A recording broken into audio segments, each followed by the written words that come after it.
Thanks very much. This is rather short notice, and I haven't got any prepared stuff, so it's totally from the heart, totally paperless, totally chaotic.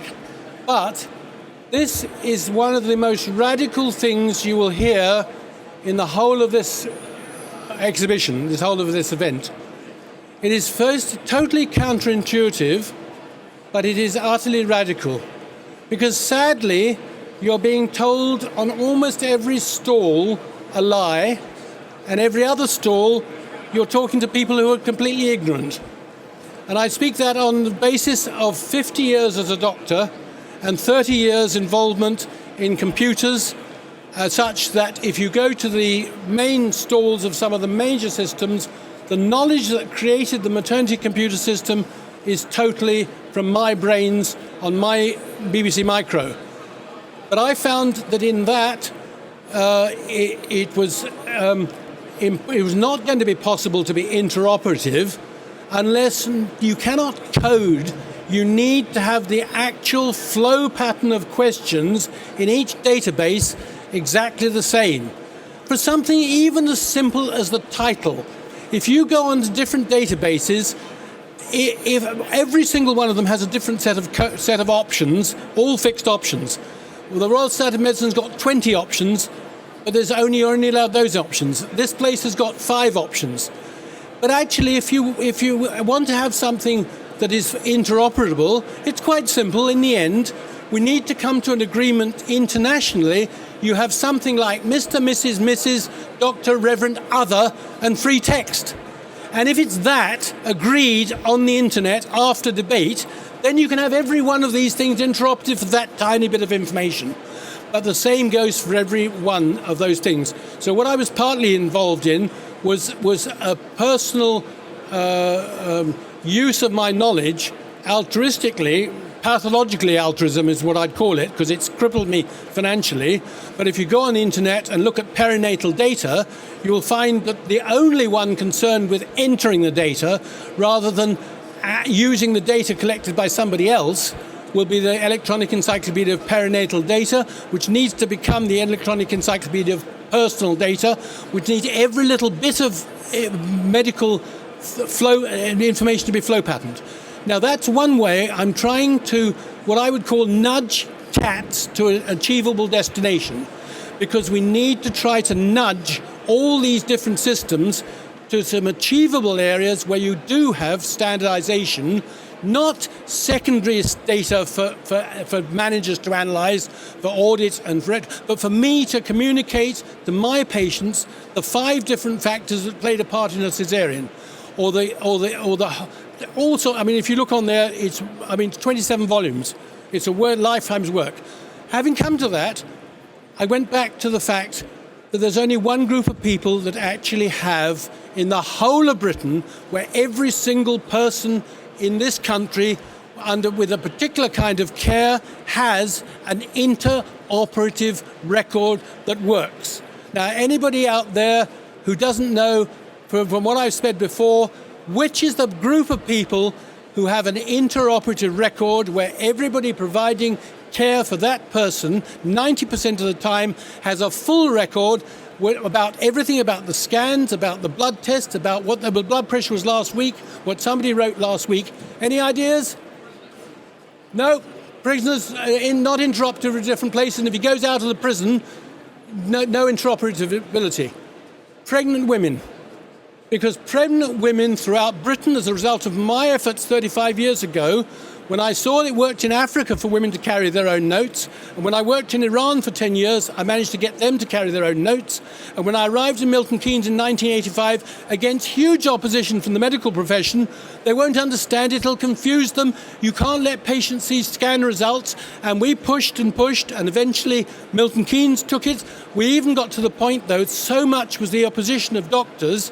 I remember I come from a generation where even prescriptions, it was take 1 capsule 6 hourly or take a tablespoon of the white mixture. That was where I started from, and that's what I hated.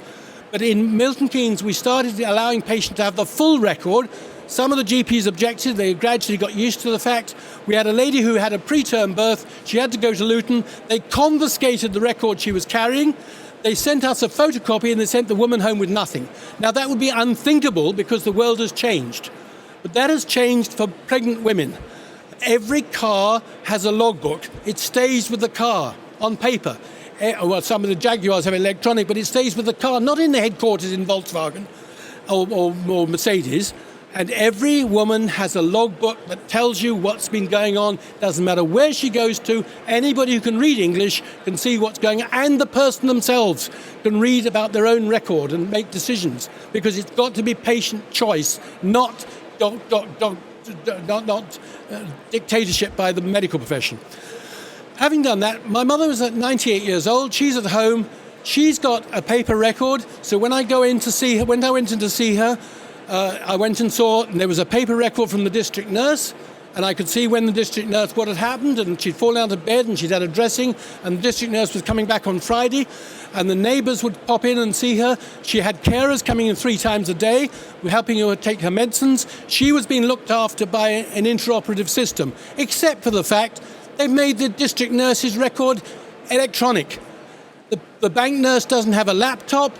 There's no access in Milton Keynes because they've got aluminium instead of copper. You can't get the internet reliably. You go from place to place, and nobody knows anything about what anything else is doing.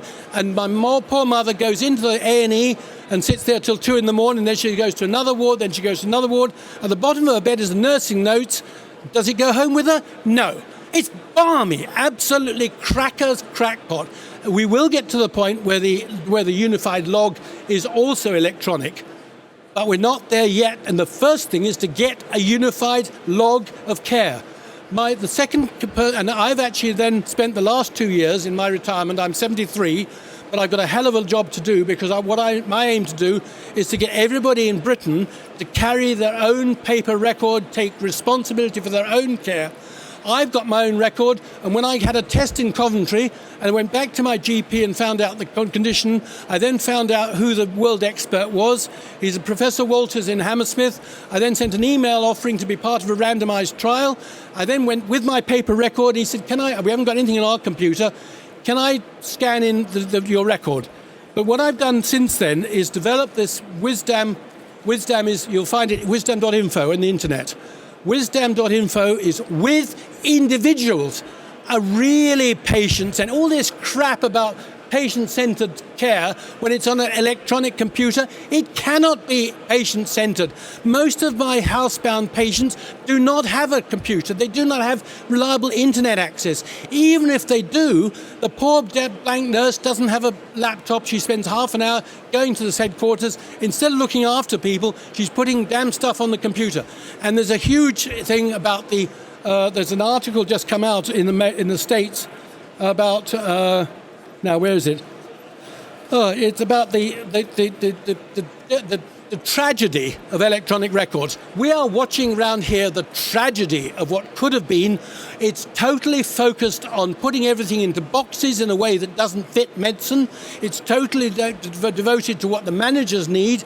When I'm writing to a patient about my patient or the GP or letting the patient know why did I do a cesarean, there are 5 or 6 factors that influence the fact that in this particular woman at this particular time, it seemed to be probably better and the right decision to do a cesarean.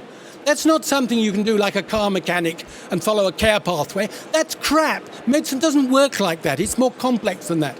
I'm using about 15 different factors to influence any professional judgment I give to patients, advice and encouragement. So anyway, I've now developed this what we call Wisdam record. Wisdam.info is easy to remember. Wisdam.info is the website. And one part of the records that a printer of paper records, one of the biggest ones in this country, he's very kindly recognised the value of what I've done. He's printed 100 copies, but I need to raise the funds for 8,000 to be able to really launch it properly. So I'm going into venture capitalism in a different world. But for the moment, I'm actually... Where is it? I've basically got a set of questions and answers that was available to every patient in Britain. And my aim is for everybody in Britain, all of you, particularly if you've got elderly people, to download this off the internet for free. You're not allowed to change it, but you don't have to ask my permission to use it and fill it in. My mother, at the age of 100 years old, filled it in for herself. the name of the next of kin, the mobile phone number, the work phone number, the email, next of kin. I went into somebody and I said, right, who's the next of kin? It's my daughter in Birmingham. So we wrote in the name of his daughter. He's almost blind. The name of his daughter, her email, her telephone, her work. And they said, who do you want to be called in an emergency? The next door neighbour, because he's a paramedic and he's got a key to my door. That's the focus. That's patient-centred, integrated social and medical care. This crap that you see around you is wicked, evil stuff. You can download that. Now, my mother went through that. And are you a carer? No. Do you have carers? No. Where do you live? Care home. This is just a year. She just died at 101. She still was able to read this. She still was able to say, how do you do this computer game on the laptop? But she doesn't want to be making appointments or have an electronic record. Paper is what she needs. Paper is what works. And she went through this and she said, you've forgotten to ask, do I have any dependent pets? Now, that's important for people. Or the health service, every single one of them insists on what is the first name on your passport. Even if you've been called John all your life, you'll find the health service will wake you up. Wake up, Jim, or James or something. Who the hell is James? My brother-in-law went in to visit a patient. He's a vicar. And he said, have you got Joanna Jones here? No patient. They sent him away. No, because on the health service, the damn idiots have got her name on the passport, which is Margaret.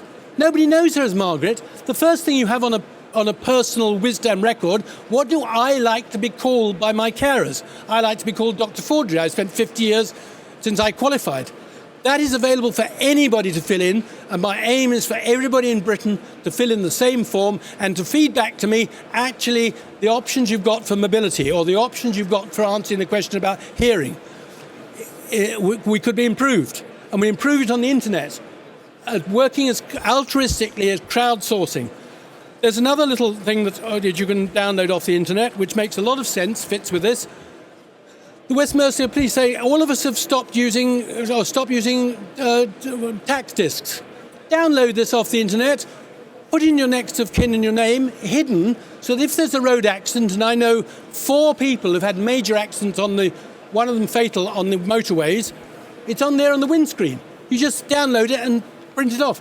And then there's another company that is doing QR codes. You put the stuff on the internet and you provide a sticker. And if you're doing a high-risk thing like skiing or ski map, you have a sticker on it with a QR code. So if you're a Schumacher and go into a tree and nobody knows who you are, unlikely in his case, you just shine the ambulance men. They've all got QR readers. Just shine the thing and you know who the next of kin is, who to call, what the GPS location of the accident is.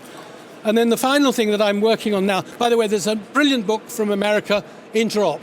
There is no other area of computing that's more difficult to be interoperative than healthcare. There's a wonderful chapter in there, and I highly recommend it to anybody in the healthcare business. But the final thing is, what I'm trying to do now is to get a system where all of us, if they want to, and I probably lost it in my pocket now, but basically, little thing like that, it's got next of kin and a QR code. Have I had an anaesthetic? Yes. Was there any problems? No. Have I had a blood transfusion? Yes. Problems. And if there's problems, it will be alert, and then I'll turn over the pages. There's my GP's QR code. I can get straight onto the GP website, find out what his phone number is, phone up. So that this is more likely to improve healthcare at lower cost than anything else you'll see here. And that's going to be marketed once I've raised the funds to create the program, to the Wisdam keyring. Or else you can have the same thing printed on a filofax. Or else you can have it on a card twice the size of a passport to fold in your pocket. So that you can have basically a little card like I've got in my pocket. And it's got all the basic information. It doesn't try to do the whole medical record, it does all the fundamentals, and it points wherever there's a need for something more. Anyway, that's been a lifetime's work.